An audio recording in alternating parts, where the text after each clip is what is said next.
कि मैं रेड और ब्लू का इस्तेमाल करूँगा तो समझ जाइएगा वो इंपॉर्टेंट पॉइंट्स हैं, वो ऑन नोट है आपके, और ब्लैक का इस्तेमाल करूँगा तो वो ऑफ नोट है। तो ये रिकॉर्डिंग आप लोग अच्छी तरह देख लीजिएगा, और इस रिकॉर्डिंग से कहीं पर भी क्वेश्चन है आप उस टाइम को मेंशन करके मुझे व्हाट्सएप पर दीजिएगा, मैं आपको रिवर्ट करूँगा, ठीक है।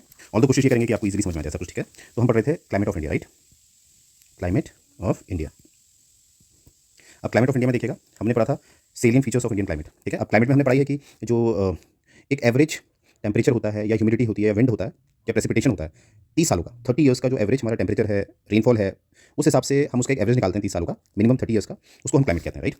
तो हमारे यहाँ पर हम देखेंगे जो पहला हमारा टॉपिक है वो है salient features of the Indian climate, Indian climate.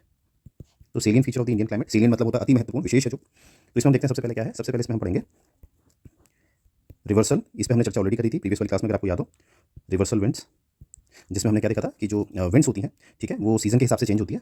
जैसे अगर समर सीज़न की बात की जाए तो समर्स में हमें क्या दिखाई देता है कि जो विंड है, अगर मैं इसको एक पेनिनसुलर इंडिया बनाऊँ ये वाला, तो विंड मूवमेंट मुझे कैसे दिखाई देगा, विंड मूवमेंट मुझे ऐसे दिखाई देगा, ऐसे विंड जा रही है, राइट। तो अगर ऐसे विंड जा रही है तो इसको हम कह सकते हैं कि जो विंड का मूवमेंट है वो है आपका साउथ वेस्ट से नॉर्थ ईस्ट, ठीक है। तो यहाँ पर हमें क्या दिख रहा है कि जो साउथ वेस्ट से नॉर्थ ईस्ट।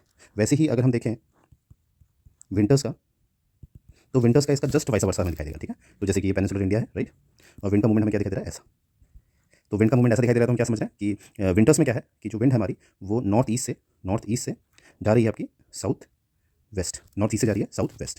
तो ऐसा क्यों होता है, मैंने ऑलरेडी बताया है आपको कि समर्स के समय पर जो हमारा डायरेक्ट पेनिट्रेशन है रेडिएशन का, सन का जो रेडिएशन है वो ट्रॉपिक ऑफ कैंसर पे होता है, और वैसे ही विंटर्स पे क्या होता है, ट्रॉपिक ऑफ कैप्रिकॉन पे, राइट। तो ये हमने देखा, ये है रिवर्सल विंड आपका। रिवर्सल विंड में आप देख रहे हैं कि एकदम रिवर्स हो जा रही है, जो समर्स को जैसे वो जा रही है टुवर्ड्स नॉर्थ ईस्ट, विंटर्स में वही क्या हो जा रही है, बिल्कुल उसका वाइस वर्सा।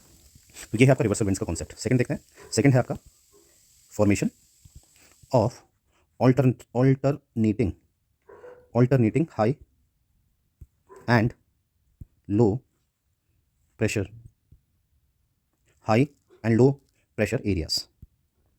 तो हमने क्या देखा, formation of alternating high and low pressure areas. अब इसका क्या मतलब है, देखिए जो अभी आपने ऊपर पढ़ा है, ठीक है, ये जो बातें हमने पढ़ी है इसी को यहाँ पर प्रेशर में बात की गई है। क्यों? क्योंकि आप अच्छी तरह जानते हैं कि जो विंड्स का मूवमेंट होता है, विंड्स का जो मूवमेंट है वो कैसा होता है, from high pressure to low pressure. तो यहाँ पर जैसे हमने पढ़ा था कि भैया समर्स में जो विंड है वो साउथ वेस्ट से नॉर्थ ईस्ट की तरफ जाती है, इसलिए जाती है क्योंकि जो लो प्रेशर क्रिएट होता है इस समय, जो लो प्रेशर क्रिएट होता है वो कहाँ पर होता है, वो होता है कैंसर पे, ट्रॉपिक ऑफ कैंसर पे।